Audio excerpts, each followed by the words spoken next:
నమస్తే అండి, welcome to Radharani's kitchen.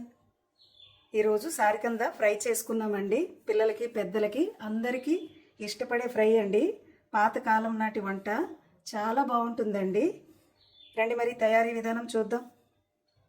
సారికంద fry కోసం కావాల్సిన ఐటమ్స్ అండి ఇవన్నీ. ముందుగా సారికందని నీట్గా క్లీన్ చేసుకుందాం. సారికంద కొంతమందికి పడదండి. అలాంటి వాళ్ళు ఇలా పసుపు రాసుకొని కట్ చేసుకున్నాం అనుకోండి, మనకి ఎలాంటి ఇబ్బంది ఉండదు.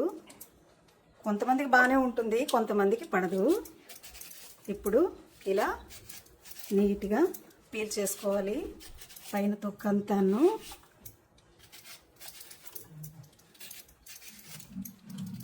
ఇలా చూడండి, చాలా బాగానే వచ్చేస్తుంది, తొందరగా అవుతుంది కదా ఇలా కనుక మనం చేసుకున్నట్లయితే. ఇదిగోండి, పైనంతా నీట్గా వచ్చేసింది. కిందకి ఎక్కువగా మట్టిగా ఉంటుంది కదా, అది ఇలా చాక్తో ఇలా కొంచెం పెద్ద పెద్దగానే అలా తీసుకోండి, అంతగా బాగుండదు కదా. కిందకంతా ఎక్కువగా మట్టి ఉంది, ఇలా తీసుకొని ఇది పడేయడమేనండి. ఇప్పుడు వీటిని చిన్న చిన్నగా ముక్కలుగా కట్ చేసుకుందాం. ఇలా మీకు ఎలా వీలైతే అలా కట్ చేసుకోవడమేనండి. అన్నింటినీ ఇలా కట్ చేసుకున్నానండి. కట్ చేసుకొని బౌల్లోకి వేసుకుంటున్నాను.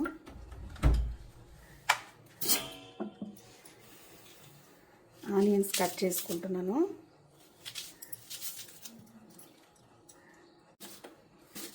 ఇలా చిన్న చిన్నగా ఆనియన్స్ని కట్ చేసుకుంటున్నాను. గిన్నెతో వాటర్ పెట్టుకున్నానండి, తగినంత వాటర్ తీసుకున్నాను. పసుపు, సాల్ట్ 1 స్పూన్ వేసుకుని వాటర్ని బాయిల్ అవనిద్దాం. వాటర్ మరుగుతున్నాయండి. కట్ చేసుకున్న సారికంద దుంపల్ని ఇలా వేసుకుంటున్నాను.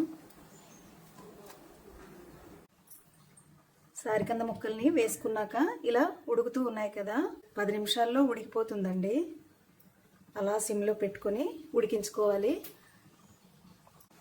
10 నిమిషాలు అయిందండి, ఉడికిందో లేదో చూద్దాం.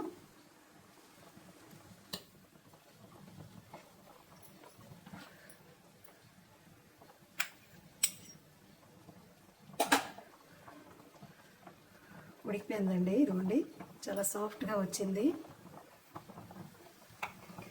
వీటిని వడకట్టుకుందాం. ఇదిగోండి, దుంపల్ని వడకట్టుకున్నాను కర్రీ ఫ్రై కోసం.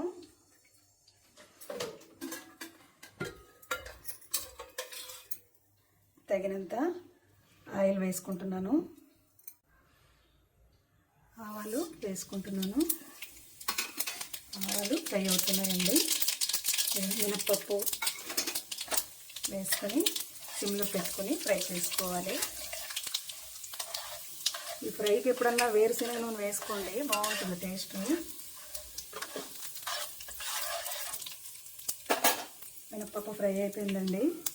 ఆనియన్, కొన్ని వెల్లుల్లి రెక్కల్ని కలిపి వేసుకుంటున్నాను. తగినంత ఎండుమిర్చి, జీలకర్ర. ఈ ఫ్రైకి కొంచెం జీలకర్ర ఎక్కువగానే పడుతుందండి. వేసుకొని బాగా కలుపుకొని లైట్ గోల్డ్ కలర్ వచ్చే వరకు ఫ్రై చేసుకోవాలండి. ఆనియన్స్ ఫ్రై అయిపోయాయండి.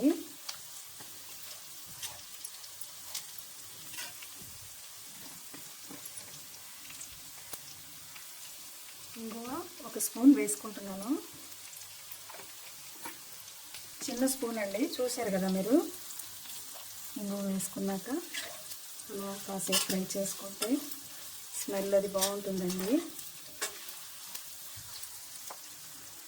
ఆనియన్స్ ఫ్రై అయిపోయాయి కదా, కర్రీ లీవ్స్,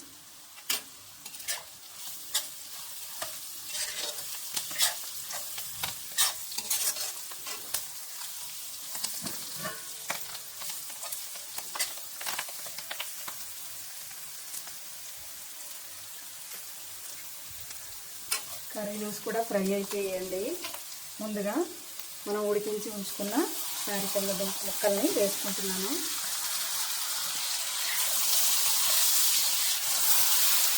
ముక్కలు వేసుకున్నాక సిమ్లో పెట్టుకుని ఒక 10 నిమిషాలు అలా ఫ్రై చేసుకోవాలండి.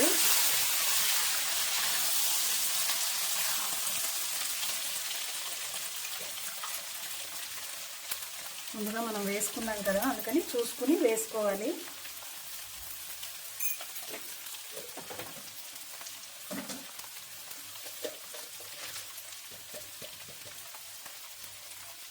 పసుపు వేసుకున్నాం కదా, ఇది మాత్రం సాల్ట్ సరిపోతుంది.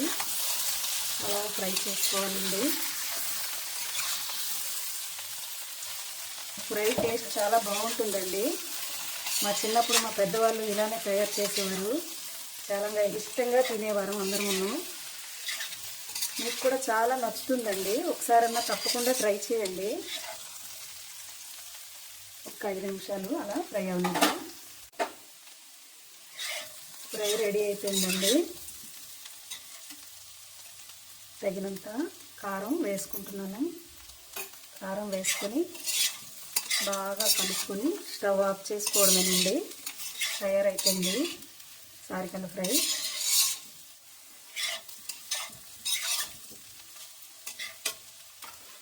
తగినంత కొత్తిమీర వేసుకుని స్టవ్ ఆఫ్ చేసుకుంటున్నానండి.